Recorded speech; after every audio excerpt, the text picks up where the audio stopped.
vers la fin de l'année au faire pouvoir, Kabila comme un modeste, comme un courtois. C'est une fausse modestie et fausse courtoisie. Une fois eu gain de cause, à changer le langage, à bosser dans l'accord tout peut makamutu ou à pesaki. Beaucoup moins dans ce cas de décembre même les élections promises, il y a le 29 décembre 2018 et Kozalati. Balandia, micro du pasteur Bobo, partout vous êtes à travers le monde, possiblement Mbote, Rosalie, Bruxelles, capitale de la diaspora congolaise, mais le lot, Nazanga Mote, nous sommes la plus grande pensée, tous allés dans Placide de Jésus, combattant à Kenta Sango, Hollande, battant Hollande, Otangi Rota, Bana Hollande, Baby Rota, Mboga Kitoko, Bor, Yamai, Rota, Rotterdam. Batanga Placide de Jésus, Mbote, Placide de Jésus. Mbote, pasteur Bobo, et puis Mbote, Nabalno sur un micro, il y a pasteur Bobo. Tout le monde a la casquette combattant, et puis drapeau, et Varese RDC, et là comme Kassi, bien que RDC, et au Tiko Pola, Polongwa, élimination à Coupe du Monde, battu à bois qui bat tricot, drapeau yo-yo là, tiens. Bon, je suis enceinte, dans la zème ya Congo. C'est-à-dire, moi, je suis dans la zème, je suis moi, je suis dans les cambo. Là, ce que j'ai monté, je suis dans les cambo. Les cambo, bon temps, je suis dans les cambo. C'est-à-dire, dans la je suis dans la papa, je suis dans la parent. Tu as le droit de couper la moka. Parce que tu as papa, tu es père de la nation. Azate. Mère de la nation, ça va rater. Donc, je suis là. Je suis là. Le pays est occupé. Nous avons confirmé que le pays est occupé. Alors, quand le pays est occupé, il faut qu'on bunda. Parce qu'à l'heure actuelle, tout ça va sur le militaire. Nous avons Angola perdre mon bout. Perdre la Rouchka, perdre la que non. Moi, nous avons faut que les services militaires obligatoires. Mais ce que c'est bunda parce que je suis Bazalaki, moi Bazalaki. Sur base de quoi on lobby Gongoza occupé, à la micro du pasteur Bobo, Torotiko ou les gagnants on a été s'expliquer. Badi Kolanda, Moukoumba, comment dit occupé, sur base de quoi? Voilà, comment est occupé, et ça simple. Oui, dans Kolanda. Parce que la mission, la degré la vérité là.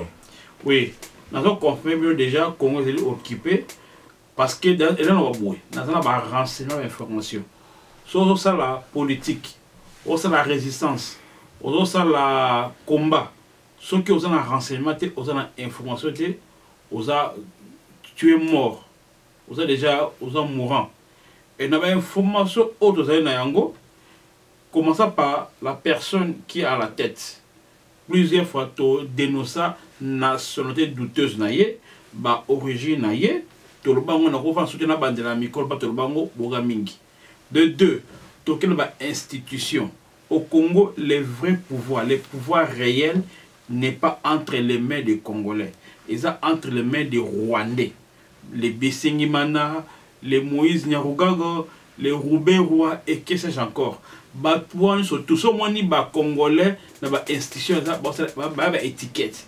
Même ballon Azana kata bakam. Obi Rwandais, il n'est pas même na Séni, le vice-président de la Séni, même na Seigneur, na Seigneur, nanga asaka étiquette. Il y a des gens qui sont là, même na parlement, au Beminao. Asa les gens ont ordre naïe, même na banque, gouverneur banque, ordre zalaka.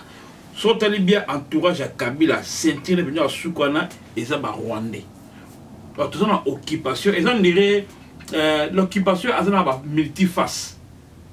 Et ça multiface. Au moins le temps tout ça là na période de colonisation. Belge va signer ma Cameroun, mais il y avait quand même des chefs militaires aussi congolais. Et il y avait aussi des administrateurs aussi congolais. Mais parce qu'il y a un pouvoir réel, il y a le pouvoir réel et le pouvoir apparent. Actuellement, au Congo, nous avons non, toute occupation, c'est parce qu'il y a un premier ministre qui est là, congolais, il y a un président, il y a un parlement, il y a l'Assemblée nationale. Mais est-ce que quelqu'un comme Obem Minago a tranché le Cambou, le parlement, comme il se doit, que non, opposé à Pessi Monson, il reçoit les ordres en haut. Et bien, ordonné à Kigali, et qui, voilà. Pourquoi le pays est occupé? Parce que likambo oyoyo les gens qui se disent décider pas quand bien on va décider pour moi le décider c'est Dieu bato on va décider tilelo oyo pour résoudre le conflit du Rwanda entre Tutsi et Hutu il faut balkanisation malgré tout tellement baluka toujours moins de sous ba occuper Congo pour favoriser plusieurs raisons la balkanisation qu'est-ce qu'on est voté de deux pour favoriser vol quand il y a bien sans contrôle donc ceux qui ont contrôle salité. Alors, et troisième raison, ils ont 4 informations, ils allaient pour maintenir le Congo jusqu'à 2022, comme Laurent Désiré Kabila à Signaka pour qu'il ait au pouvoir. C'était les non 97-97 jusqu'à 2022, 25 ans, investisseurs économiques, coopérer même pas dans Canada, mais parce que Kabila a négociateur. Coopérer na batu o apesaka Laurent Désiré Kabila pouvoir jusqu'à 25 ans. Ce sont eux qui dirigent. Donc on va dans cette ambassadeur économique, pas politique. Il y a des maisons, il y a des maisons, il y a politico spirituel. Donc voilà, il faut occuper. Les gens qui sont au pouvoir, mais Tibal, au bout de l'information vraie, il y a un homme de Dieu aussi. Bruno Tibal, t'as nommé, avec la moi, il dit moi, il est personne. Non, il faut, à un moment, régulièrement, boyer, la ligne du boyer. Bah, PC, bino, bourgeois, bah, ministère, sur le ligne TikTok, tout ça. Abino, ngai, c'est kaka, n'a pas de méténika, ngai, papa, sala na yo. Donc, Bruno Tibal, Nezaliwana, Aza na pouvoir réalité, Aza na monté, Aza na likama olobate. Tout ça, la tigre de temps pour la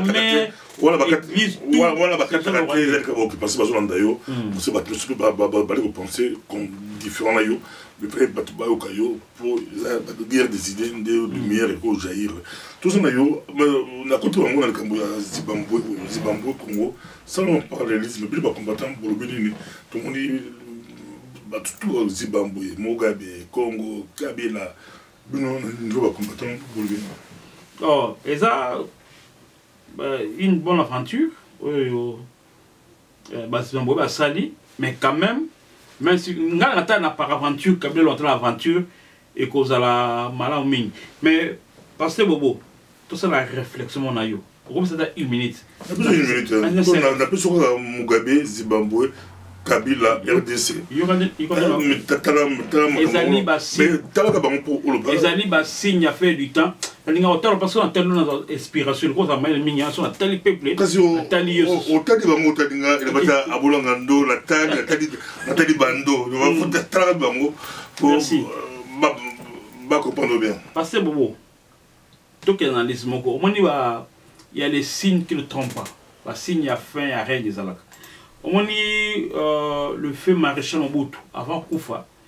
Ceux qui m'ont comme na soin à pouvoir naïe, on commence par le dépouiller. Na ba relation importante. Avant que le maréchal Mobutu a quoi maladie à Kende, le corps a déjà qu'il est partant. Qu'est-ce qu'on a fait? On a provoqué la mort. Il y a l'ancien président rwandais Hutu à Biarimana. Déjà côté dans qui moi bah oui côté rotakele ngwana côté est wana bakanga ki balongole déjà Paul Kagame aye azali na mission tant que ça pas ma mission Paul Kagame aki na ngwana avec qui va finir ko longola Mobutu aye ba ki déjà alors batas qu'on a na comme ça ville pire petit naye Sassou azala ki wana il savait que Sassou Nguesso reviendra aux affaires balonga kayeba parce que le Souba parce que le Souba à cause de la penza la bon temps parce que Mobutu Sassou Nguesso est un boutiste. Alors déjà, na Angola, comme Mobutu a soutenu Savimbi, à ça qu'il a une bonne relation na Eduardo. Déjà avec Balongoli, Balongoli Sassou Nguesso naye, Balongoli petit à Biarimana, Kolingba déjà ça l'ongora déjà Ange Félix Zali mon qui péré, qui ça va jusqu'à ces aéroports. Ce que Laurent Désiré Kabila tangaye, là avant que ça va te donner un moutou oyo. Qu'est-ce qu'on a fait? La première des choses. Ah ça, tu sais, parce que le Souba. Bah oui, bon, parce que le Souba, c'est fini. Parce que le quoi, qui Sassou Nguesso assez mon boutiste à cause de la peine la relation bien té na Sassou Nguesso na Laurent Désiré bazon qui Sassou Nguesso dans les affaires bazon qui na alors comment ça mutu moko a remplacé Eduardo na Angola habité on peut faire ça mais tout ça quand nini Eduardo te fait ses cadeaux à Savimbi comme ça a vu sa relation na Laurent Désiré qui est proche à tel que la politique ce sont des relations même la politique parce que bobo même un opposant pour signer à Cormon pas l'intérêt naïe. Alors pour les intérêts personnels politiques naïe, Eduardo va penser qui est cadeau à Savimbi, à d'accord pour que Kabila Kendi. Les kaka nani Sassou Nguesso a zone na pouvoir et que Savimbi a Koufi, les gens savaient qu'ils ont déjà fait il y a Laurent Désiré Kabila. Donc Kabila paye. Si Kabila au moins ni entré il y a joueur le reste. Nama kamesa la Mugabe eza moko ba signe et c'est Kabila a que ne vers a fait naïe mais seulement peu importe parce que tous ont information à renseignement mais obi bako ça peut nous on a fait naïe qui mais est-ce qu'il sera remplacé par qui ngala ngité tout ça tout déshabillé Saint-Paul tout remplacé na Saint-Pierre parce que les deux sont toujours les disciples il faut vraiment que le peuple né a joie destin à même sur cette analyse que non Kabila a la fin naïe parce que malgré ça, na hôtel Congo, hier ou avant-hier, il y avait une réunion aux États-Unis avec 2 jours, quand il y a Congo, pendant le départ, il y a Kabila. Mais dans le jet-lag, à la LPT, Batou, en 2022, il a toujours négocié. Kabila il serait parti depuis toujours, malgré l'erreur, malgré l'immaturité politique. Cela maintenant parce que après ça a talaté. Après ça a talaté, tout ça là yo, ton sous ça dossier mogo plus long, aux combattants là, tout ça groupe de combattants non. Bien le va combattre beaucoup. Na mo padiko. Mon padiko c'est ça là que va groupe le commis ba chambardement, ba division, ba groupe toujours pense là, ba parti pour toujours pense là, ba résister ba pense là, c'est mon padiko et pense là to éviter. Mais question ngo bien mikolo na ba musicien de Cameroun. Bon, parce que ça va musicien va mettre musique qui va bateau ça bien va meka ici va témoin mon la souka a meka qui comme la héritier watanabe motola tembe bo sili ça tembe na bon mais là ba champagne bon mais là ba jus de maïs bon fanda ba mso mais là ba dafalga il y a mais là ba dafalga de refait l'avion à zone bango ba comme ko soit entre bango bile comme soit bino makamboyo Bakambo, monsieur Boy avec Miko passé au Wabi, dans ce comporte passé au yo, combattant Baokayo, tout comporte Makambo. Ma père s'est mis sur toi à soutenir, ou n'est de JB Penaguto, à Katamakolo, ou à Rakuta, à qui peut écouter ma musique. Fallait vous avec, ma combattant Bobet Telangate, Bagomogo des ordres. Mais plus besoin de écouter ma bonso. Balakin. Balakin. Bon, ça polémique, il y a un Balakin. Non. Et puis les subinos. Non. Et subinos. D'après ce Balgolando, ils habitent tout passé au bout. Monsieur Balgolando, monsieur Balando. Non, je m'adresse aux musiciens. Balakin. Les problèmes du Congo, ils ont un monopole de combattants. Même si parce que Bobo a proposé la question, nous sommes et ça lui concerne aussi, parce qu'il est Congolais. Même de quoi dans la caméra, ils ont consommé. La poto va rajouter, expliquez ça. La poto va kata makolo va mega souter, va merci, va Olympia, va Zénith, va kati makolo. Je vais. Bien Bolandi, va mousse natakim. Maman na distraction, va bâtir mikolo et les qui Primus et les qui ne vont pas comme Masanga et les qui. Olympia Zénith. Les qui Masanga coup de Masanga va doit l'angwaka, va Masanga mou va benga au diram kusu ta lango va nakin, ce qui 12 c'est comme lango. Donc, et Bamemi dit, Valou, moi, non, je suis au district peuple la fin de l'année, ils allaient polémique, il y a des musiciens. Et ils allaient accompagner des chroniqueurs, ou certains même musiciens, déjà, pas bien chronique. Parce que, vous vrai, vous avez ça, analyse, nous avons soutenu, pas naïo, vous avez toujours, il y a occupation. Au bien, entendant, tu vas respecter, il y a ça. Parce que, vous avez ni manimaté. Mais il y a des gens, les chroniqueurs, les gens sont alimentés par des pouvoirs pour aggraver les lots au bas entre les misangaï. Nous avons beaucoup de pages belées, ceux qui ont cité ma page, ils ont belé la bouche par les des stars. Quand on fait la politique, on s'intéresse au sport, la musique, la religion, politique, sociale, jeunesse. parce qu'on est censé y diriger ce peuple. Il faut qu'on ait un peuple dans toutes ses dimensions, dans la couche, tout. Et tout bien. Et vous voulez que la musique rentre, alors vous mettez maman à distraction. Même quand on sait que le père qui est éliminé, m'a gagné 3-1, et ça les brûle parce que les lots allaient conflit, première dose, ce premier soin. On va laisser passer Bobo, parce que Bobo peut s'en vraiment espace dans nos bêtes dose. Ici, on peut il y a un soin, on a première dose. Première dose. Non, ils allaient bien, ils allaient César, il y a une polémique préparée par les leaders politiques. C'est pas moi qui a empêché, tout ça, il y a le trop là. C'est un monde qui a empêché notre classe politique opposant à Bissot ou les combattants pour mobiliser le peuple. C'est le peuple. Ils ont empêché le peuple parce que nous sommes marche au ville mort de Simbité. Oh, bah, musicien, bah, c'est polémique. Bon, tiens, marche le 28, on est beau préparer un mot, bon, et comme yo, et aussi mbatté, pour bah, musicien, bah, c'est polémique. Donc, quand il a pas accrédité, et aussi mbatté, pour bah, ouais, là, qu'on fait une falli, bah, c'est polémique. Là, c'est notre paire de manches, et quand on répond après, tout le monde après, il faut qu'il y ait une bonne organisation pour que les villes mortes, les marches réussissent. Une bonne organisation attente. Là, c'est notre paire de manches. Mais les Kambo, il n'y a pas polémique, les musiciens vont faire ça. Kofi, Fali, Ferré. À toi, notre le temps, pourquoi ils ont reçu Bino et puis remettre des. C'est parce que. Pourquoi ils ont reçu Bino? C'est parce qu'ils ont attiré toute l'attention au peuple. Je ne peux pas ingérer mon peuple, mais aussi une grande partie, vu la difficulté, il y a un bon classique, une partie à peuple, c'est naïf. Alors, biloko wana ils ont profité de la naïveté, peuple a baloli mandou qui te peut misu, na matoi naie, na babuzoba, na ba conflit na kotal ba réseaux sociaux, ba Facebook partout, aux autres même les journalistes, au lieu que battu le temps batou. Les journalistes ne cherchent pas les hommes politiques, tout le monde que tout comme on a fait un mandat, il y a Kabila, dans décembre, ça c'est ça qui est une année, et s'il y a ce qu'on l'ongoité, bah Niki Arley. Tant que là, maintenant, il y a tout le monde. Tout le monde musicien, c'est le tribunal, c'est pays, tout le monde musicien. Et donc, soit parce que Bissot Tolingi, peuple pour qui nous luttons, va focaliser dans la vie interne. Changement en politique et de vivre indépendant. Ce qu'on va bango et comme le pouvoir comprendre, parce que le pouvoir doit toujours discuter. On ne peut pas comprendre. Vous avez reproché d'abord expliquer pourquoi je suis mais vous avez reproché à peuple, vous avez reproché à musicien, que se passe-t-il pour ces dossiers, pour ces dossiers, la deuxième question, vous reprochez peuple, vous reprochez musicien.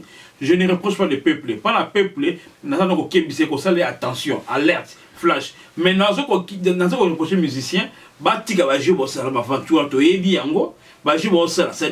payé par les les Zachary comme Zachary. On va les brancher aux Zachary, ça c'est qu'on a pouvoir. Le quoi, ça a déjà mon chroniqueur, il y a chronique musicale, Aïba Joana, Azal ma petite naïba chroniqueur, on va sur Zachary, qui n'est pas musicien, limité conflit. Bilo, on va faire à combien poli, a fini Kofi, Akangamina, na Fali, et Riti, ils allaient bien préparer. Certains musiciens, leaders, Yebi, mais certains jeunes, ils allaient déjà utilisé pour distraire le peuple. Peuple a qui pété, a beau sur ma surtout. Donc, le peuple n'a qui bissaye, qu'on l'a ma camonate, qu'on pèse un coup tout. Il faut pour passer la polémique. Est-ce que vous avez un preuve présent de bâtir pour grand l'art et pas Kabila, un chroniqueur, un musicien, pour passer la polémique? Oui, je vous dis. C'est pas pour rien qui concerne. C'est pas pour rien l'élection. C'est pas pour rien on ne peut pas travailler comme ça, ça information, ça renseignement. Après, on a un traité information politique à ta opposition tant après ça makambo on a les informations, on annonce.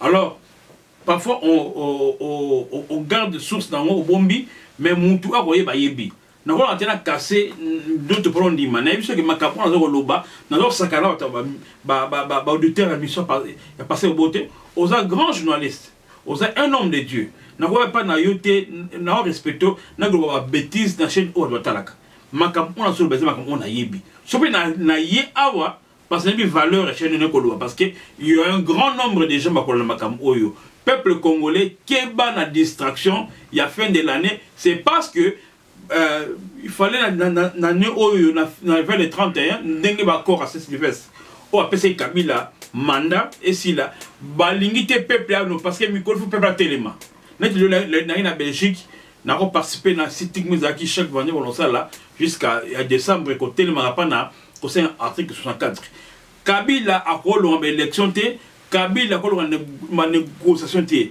nako et là dans un peuple là reproché au éviter n'allez la kisayo parce que mon peuple périt faute de connaissances maintenant qu'on informer ma conflit aux mona Kofi Fali JB héritier Ferré et ça orchestré par Zachary Babasoué au même Minako avec certaines personnes et les journalistes oyo yoni selon reproché bango au brossard ba tribunal bino pour anniter besoin de luka pe ba opposant et bien nous le combattant bon sur na téléphone bon tu na biso makamo oh vie na bino telle vie na bino bon ça va malheureux non finalement tu dois expliquer parce que le pays est dans les malheurs j'ai qualifié que vous vivez dans les malheurs oui parce que malheureux Kofi pas baki bino ba la poto bon ça va non on bien qu'il n'a fini malheureux il y a vivre bien déjà il faut te préciser parce que je respecte mon peuple nako je t'habille bazan na malheur le Congo est dans les malheurs la piscine ba villa wana okende le Congo na président moko nako finga peuple langate na ba que nous le peuple même la reste la confilomide les galères ba malheur il par la bible ba tapoto pour la malheur bon ça engage ngako kota ba aventure na yo ben ba kilo galère nous tous on est malheureux parce que nous vivons Congolais, attends, bien, mais esprit congolais, mon pays est dans les malheurs. Je suis dans les malheurs, je suis malheureux parce que je suis un peuple oyo, droit de respecter, je ne peux pas voter, je ne peux pas s'exprimer, je ne peux pas voter, je ne peux pas enterrer ceux qui n'ont pas confié parce que dans un leader d'opinion. C'est malheur, et ça matériel et un peu moral. Merci beaucoup, Place de Jésus. Et c'est là qu'il n'a pas sur sa vidéo. C'est là qu'il n'y a rien à cacher. Bon, on y a ça. Tu as la place de Jésus. Là, on peut sur vidéo. On peut sur Malouba. Ou sur sa vidéo, il y a Lilo. Beaucoup plus dans Malouba. Où il t'a dit avenir en Bogolabiso. Je tout ça la nini. Tout au souk à nini. Mais tu as aussi sa phrase d'ailleurs. Il y a des musiciens. Et pour au souk sur la vidéo, là. Tout ça, tout ça, Magambango, opposé Belé na poche, carte d'électeur, qui l'année prochaine, année ma pour nami. Avant, Nicolas Bazar Lumbe, mais côté Lumbe, côté carte d'électeur, il faut préparer déjà l'élection. Alors, nous allons avoir un musicien et puis nous allons la parole. Je vais m'adresser aux opposants et puis aux combattants. Pour les musiciens, on va continuer à jouer en athée. Na remarqué que je on a mon côté notre personne sera côté là maming parce que aïe si mec était parce que depuis un certain temps à provoquer raté c'est il y a des fallis qui provoquent va mettre un concert en Allemagne côté bon musical va hériter comme était Afrique du Sud c'est plus ces fallis hérités qui provoquent alors musicien je vous salawana on nous côté là boy bisa bandeko na bino vous demandez oh non mais les journalistes bozo reproché par musicien boyo kana combattant pour que concert zonga avec ses allures pendant au biso de télémi to contre thème ça peuple pour que vie et bon tout on a malheur au au Congo but na polémique alors vous combattre quand na biso pour que même si on pouvait réfléchir sur ça on ne peut pas réfléchir botik ba jibo ça botik ba jibo ça là peuple bo zapper la vidéo na à l'heure actuelle, ils ont tous la décision moko année passée parce que catholique contexte makamona moi confesse pour les qui intérêt mon des années suko au pesa Kabili au pouvoir actuel na Kanambe mandat à continuer jusqu'à 2022 parce que jusqu'à 2018 Pour ça, l'organisation, le bon chef, au deuxième la micro à pasteur, bon, non, bah ça, la pause batique à 2022. Bah, l'on prolongé quand on au bout de salaire de 90 en 97 jusqu'à ce que l'on ait. Soit l'on a été, moi, ça même 10 ans en Azrawana. De bah, créer un événement, bah, réaction, tout. Donc, quand on est musicien, ok, bah, vous avez première dose. Ce qu'on met, tu on aura la deuxième dose. Car est-ce qu'il a passé Bobo? Normalement, quand on soit mieux, on en reprend. Ce qu'on a dans l'opposition, boy. Peuple congolais, vous avez remarqué pendant la fin, il y a Joseph Kabila, il peut être là, Joseph Kabila, comme Malheur est jusqu'au bien la fin de l'année, pendant la période où on a courtois, comme la modestie, c'est une fausse modestie, fausse courtoisie. Une fois eu gain de cause, a changé le langage. Mais les gars qui t'ont encore à Saint-Sylvestre, tout le monde parce qu'il y avait une crise. Ce n'est pas pour rien que l'opposition, la majorité, il y avait une crise. Il y avait une société civile. Il y avait une crise. La crise, il y a la légitimité à mandat. Tant que va prolonger décembre, janvier, va changer de discours. Kabila était plus courtois, n'était plus modeste. Il va passer pour dire que je n'ai promis à personne les élections. Et un mène qui viendra, c'est pour dire que si Kabila est resté au pouvoir, ce n'est pas à cause des accords de Saint-Sylvestre. Dans les maintenant, il y a vidéo. Vers la fin de l'année, au faire pouvoir, Kabila comme un modeste, comme un courtois. C'est une fausse modestie et fausse courtoisie. Une fois eu gain de cause, à changer le langage, à bossa na ba accord tout pe makamutu o apesaki beaucoup moins ce qui a décembre même les élections promises il y a le 29 décembre 2018 et Kozalati. Donc pour les opposants attention tout travailler les vrais opposants dans la diaspora synergie tout connu comme bimisa watu ah même en Europe et les autres combattants tout ça la marche moko personnalité. To solo la peine, to solo la. To bossa na ba conflit mike, to solo la afin que ba mon apena que ce qui même monter la moni que to zongi si comme bisabatu. Nenge de maliboso za la bien ndeko. Ko la te ba reba sala ki batu ba komata fingana ki, ba swana ki, yo pa na su mboka, to bima. Marche ce qui est salami, to kotala mda arranger marche te on on est monter. On cherche pas à savoir, mais jusqu'à batu bima. Et les opposants, attention. Si vous voulez que tout travaille dans bino parce que qu'on fait c'est ici là qui vit à là qui parce que vous êtes capable de signer l'accord pour vos intérêts personnels. Ce pose un discours encore fort parce qu'à l'heure actuelle il faut des discours forts pour soulever le peuple. Le peuple a encore soulevé ce qu'il dit en réalité sur les discours il y a incitation à la désobéissance. Je dis bien que incitation à la désobéissance. Nous entrons dans une phase pour terminer dans une phase de la désobéissance nationale. Tout ça va tout ça yo. Yo le comme tout cité, bah tu vas tout ça ôter. Si tu te respectes pas, on ne te respecte pas. C'est la constitution qui est capitale, qui est bidelle de la classe congolaise. Comme toi tu t'es pas respecté, au contraire ça bavard, de récalcitrant. Donc tu désobéis la récalcitrant.